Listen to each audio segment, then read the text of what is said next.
What's up, everybody? Welcome to No Control RC. So as you can see right in front of us, I got this new Redcat Ascent kind of low center of gravity crawler thing that they came out with recently-ish. So we just picked it up. So it just came in the mail, so I want to get it out of the box and see what it looks like. I'm not sure. So it did kind of show up with a little rip in the box, and it does have a open and inspected sticker on it. Now, that's nothing against Redcat. The only reason I'm bringing it up is so when I open it up, if it doesn't look like the other ones do, it's probably because somebody had to pop inside of it and look. So, you know, this is how mine came. It's got the extra gears and stuff, which we'll touch upon, and stickers and all that. Here's the remote. Bagged up really nice.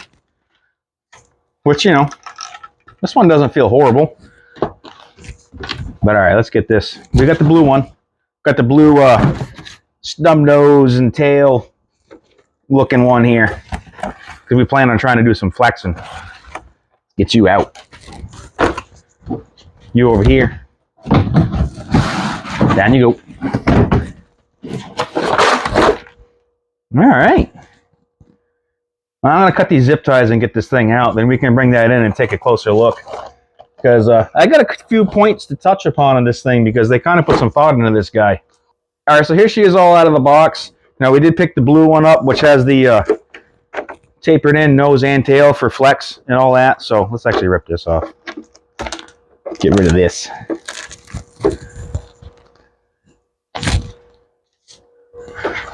So, I don't know. It looks really nice. I like the color blue. It's kind of mellow and stands out all at the same time. So let's pop this hood up, because she opens up just like this. So we'll bring that camera in so we can kind of get a closer look at a few of the cool details.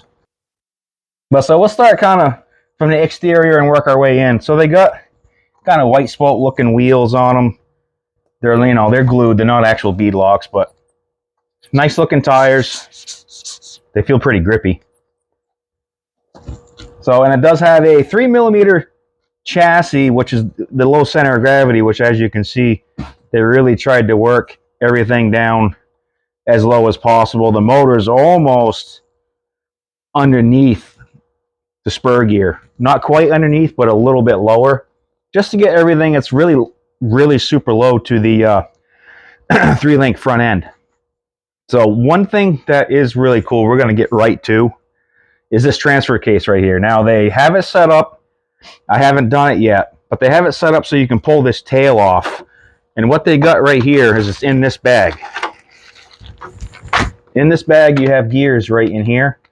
And what this allows you to do is you pull this apart and you change the gear ratio in the transfer case, which what it does is it reduces the rear drive to the rear axle by 10 or 20%, whichever you prefer.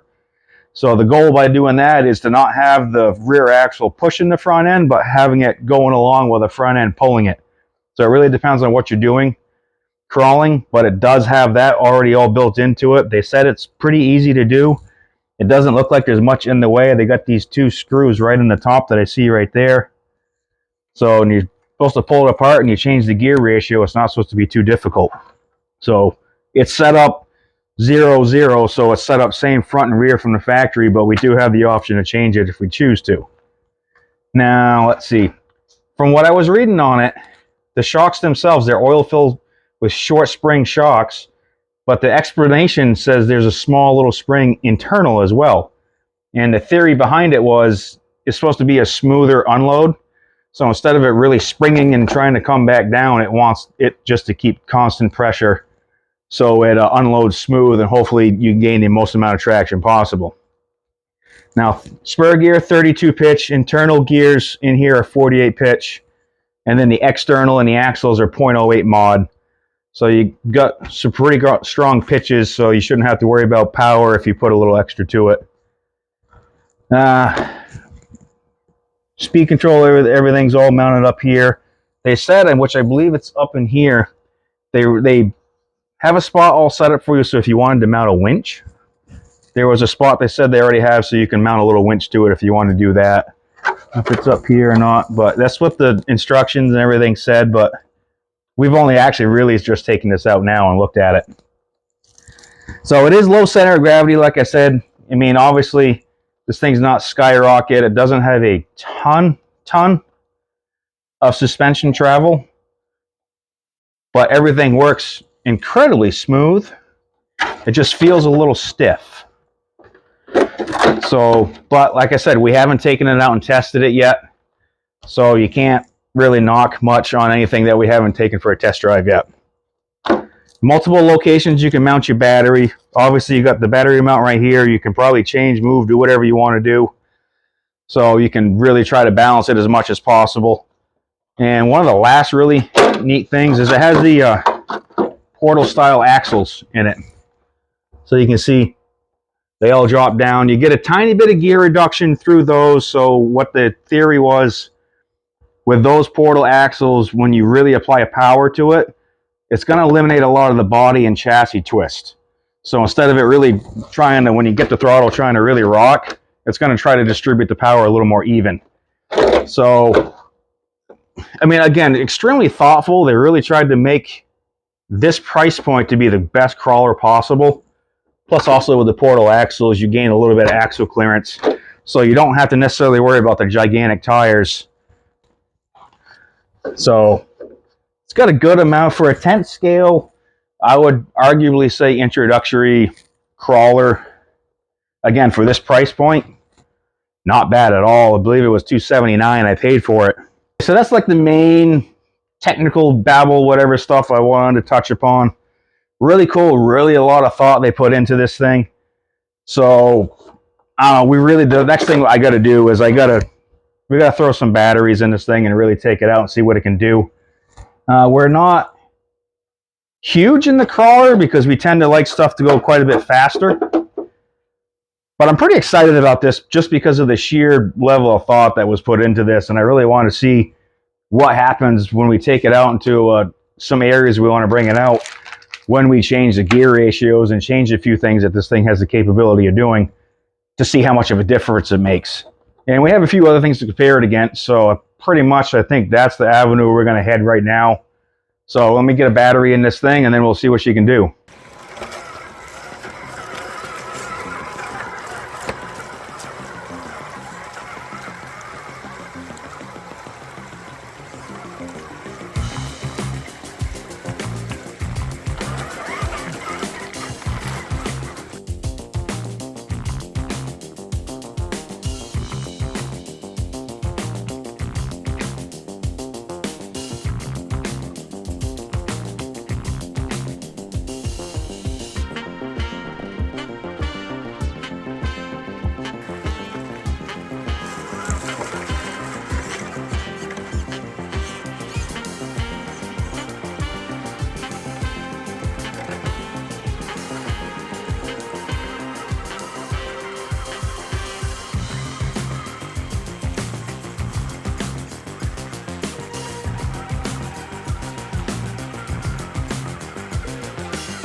So we kind of did a neat little thing that we're going to try out. This is kind of a rough rudimentary thing that we're going to do, but it's an articulation gauge. And this is actually going to be our guinea pig right here, our Redcat Ascent. So what I'm actually going to try to do is gently drive it up and have the guy behind the camera wave to me when the rear tire starts getting light. And then we'll kind of see how far it goes up. So let's give her a little shot. Let's go.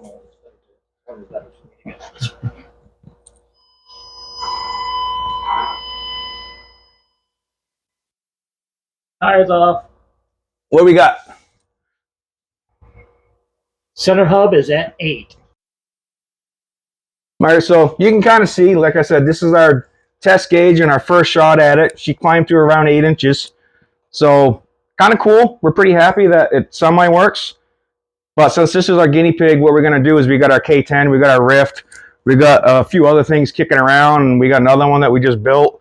So we're actually going to come back and we'll do a whole segment on all our stuff we got laying around, see what everything articulates at, and we kind of have a comparison. At least this way we have a consistent gauge where if we want to do a side-by-side who does what better, now we got a good platform to start with. So, all right, so we just quickly want to touch upon the size difference between these two. So this obviously is our Redcat Ascent. Here's our Traxxas K10. Now they are both tent scales. So you can kind of see not all tent scales are 100% built the same, I guess you could say. Flat out, obviously there's a height difference. There is a width difference that's not huge killer, but there is. But overall, you can just see the general size. 10th and 10th, so you would obviously, if you bought a 10th scale and compared it to this one, you'd be like, oh, this is probably a 12th scale. But it's not. So just for a side note, just want to point out, for a 10th scale, it does seem to be on the smaller side, especially compared to something like this. So something to keep in mind. Got a little running on our Redcat here, and pretty much cutting right to it. I did enjoy driving it. It does seem to crawl and handle pretty well. My biggest complaint, honestly, is this body. The way it mounts for the battery. As you can see right here, it's humped up. For whatever reason, we didn't have the correct pack or something in the wires. The way you got to run the wires for the battery we used, it causes the body to like hit, and there was no way we could do it. Obviously, the next step would be I'm gonna actually trim some of the body to make it work. So it's not a huge problem, but that was the only frustrating part we ran into out in the woods when we changed the battery. We're like, what the heck is going on here? But other than that, performance on this rig, I enjoyed it. It was pretty good. It flexes respectable. It performs well. It climbed a lot of things that I wasn't sure if it was going to do. It did go for a swim. I don't know if we have that in the video or not. Oh, we do. Oh, we do? Okay. I mean, it didn't look that deep, but it did get fully submerged, and I do want to kind of point out, it went fully submerged underwater, so we immediately stopped, unplugged everything, and we brought it back and let it dry out, and then next day retried it again, and this thing still works perfect.